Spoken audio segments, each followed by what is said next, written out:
చాతుర్మాస్య వ్రతం అంటే ఏంటి? అది ఎలా చేసుకోవాలి? అనే డీటెయిల్స్‌ని మనం ఈ వీడియోలో తెలుసుకుందాం. ఆషాఢ శుద్ధ ఏకాదశిని శయన ఏకాదశి అని అంటారు. ఈ రోజే శ్రీ మహావిష్ణువు క్షీరసాగరంలో ఆదిశేషువుపై యోగ నిద్రలోనికి 4 నెలల పాటు అయితే వెళ్తారు. ఈ 4 నెలలనే మనం చాతుర్మాస్యం అంటాము. ఆషాఢ శుద్ధ ఏకాదశి నాడు యోగ నిద్రలోనికి వెళ్ళిన శ్రీ మహావిష్ణువు తిరిగి కార్తీక శుద్ధ ఏకాదశి నాడు యోగ నిద్రలో నుండి బయటకైతే వస్తారు. దీనినే మనం ప్రబోధిని ఏకాదశి లేదా దేవోత్థాని ఏకాదశి అని పిలుస్తాం. ఈ చాతుర్మాస్య మధ్యలో మనకి పరివర్తన ఏకాదశి అని ఒకటి వస్తుంది. అదేంటంటే తిన్నగా పడుకున్న స్వామి కాస్త పక్కకైతే తిరుగుతారు. దీనినే మనం పరివర్తన ఏకాదశి అని పిలుస్తాం. ఇది వినగానే మనకి అందరికీ ఒక డౌట్ అయితే వస్తుంది.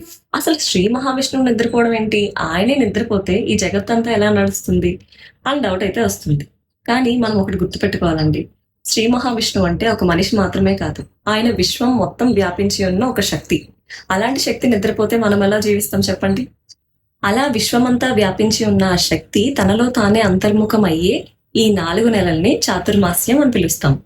ఎలా అయితే శ్రీ మహావిష్ణువు తనలో తానే అంతర్ముఖమయ్యి ఈ 4 నెలల పాటు యోగ నిద్రలో ఉంటారో, మనం కూడా ఈ 4 నెలల పాటు చాతుర్మాస్య దీక్ష పుచ్చుకొని మనలో మనమే అంతర్ముఖం కలిగితే మనం కూడా ఈ ప్రకృతితో సింక్ అవ్వచ్చు. ఈ చాతుర్మాస్య వ్రతం కేవలం సన్యాసులకు మాత్రమే కాదండి, గృహస్థులు కూడా చేయొచ్చు. లైక్ పెళ్ళైన వాళ్ళు చేయొచ్చు, పెళ్లి కాని వాళ్ళు చేయొచ్చు, చిన్నపిల్లలు చేయొచ్చు, ఏ వర్ణం వాళ్ళైనా చేయొచ్చు, ప్రతి ఒక్కరు చేయొచ్చు. ఎవరికైతే ఆ విష్ణుమూర్తి అనుగ్రహం కావాలో వాళ్ళు తప్పనిసరిగా ఈ చాతుర్మాస్య వ్రతాన్ని పాటించాలి. చాతుర్మాస్య వ్రతాన్ని చాలా మంది చాలా విధాలుగా ఫాలో అవుతారండి. కొంతమంది 4 నెలలు పూర్తిగా చేస్తారు, కొంతమంది 2 నెలలు చేస్తారు, కొంతమంది 1 నెల చేస్తారు. అది కూడా కార్తీక మాసంలో వచ్చే 1 నెల మొత్తం చేస్తారు. కొంతమంది 9 రోజుల పాటు చేస్తారు. అంటే మనకి చాతుర్మాస్యంలో మనకి 5 శుక్లపక్ష ఏకాదశులు వస్తాయి, 4 కృష్ణపక్ష ఏకాదశులు వస్తాయి. ఆ 9 రోజుల పాటు చేస్తారు. కొంతమంది కేవలం 5 రోజులు మాత్రమే చేస్తారు. ఆ 5 ఏంటంటే ఈ శుక్లపక్ష ఏకాదశులు మనకి 5 వస్తాయి కదా చాతుర్మాస్యంలో. ఆ 5 డేస్ కూడా వీళ్ళు ఈ చాతుర్మాస్య వ్రతాన్ని అయితే చేస్తారు. ఈ చాతుర్మాస్య వ్రతాన్ని పాటించే వాళ్ళు చేయాల్సినవి, చేయకూడనివి కొన్ని పనులైతే ఉంటాయండి. ముందు మనం చేయాల్సిన పనుల కోసం డిస్కస్ చేద్దాం.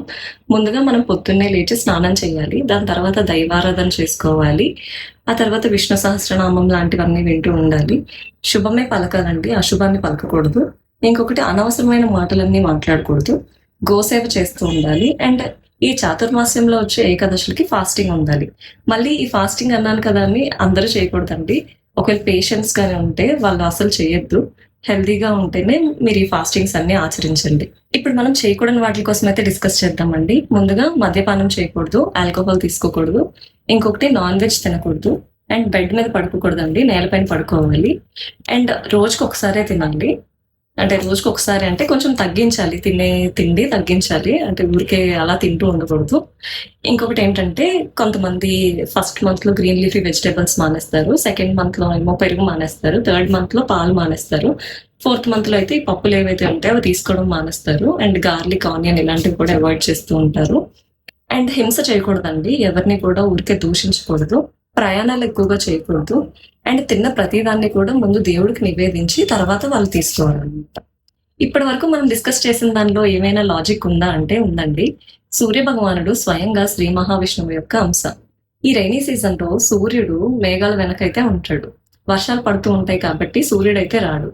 దీనినే మనం స్పిరిచువల్ గా యోగ నిద్రలోనికి వెళ్ళడం అని పిలుస్తాం.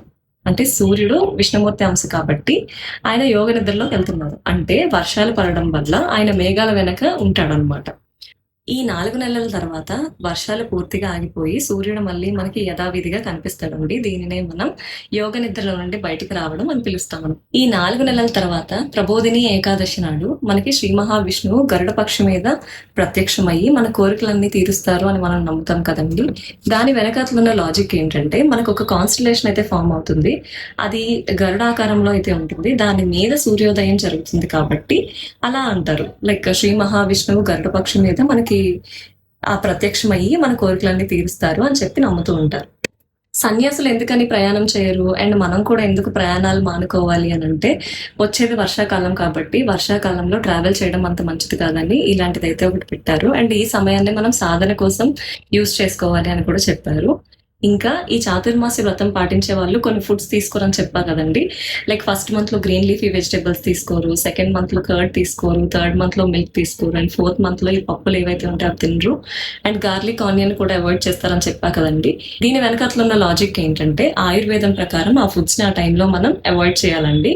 ఎందుకంటే రైనీ సీజన్లో మనకి సూర్యుడు ఎక్కువగా రాడు, అండ్ కాయగూరలు ఇవన్నీ పెరిగే సూర్యుడు వల్లే సూర్యుడి యొక్క ఎఫెక్ట్ చాలా తక్కువగా ఉంటుంది వాటి మీద.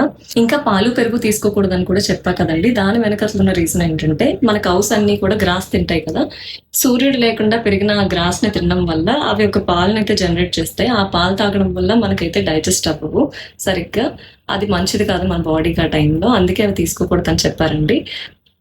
మన సనాతన ధర్మంలో చెప్పిన ప్రతి దాని వెనుక కూడా ఒక సైంటిఫిక్ రీజన్ అయితే ఉంటుందండి. కానీ మనం చేసే తప్పు ఏంటంటే కేవలం దాన్ని స్పిరిచువల్ వేలోనే చూస్తున్నాం, సైంటిఫిక్గా ఆలోచించడం లేదు. సో ఇప్పటి నుండి మనం ప్రతిదీ స్పిరిచువల్గానే కాకుండా సైంటిఫిక్గా కూడా ఆలోచిద్దాం.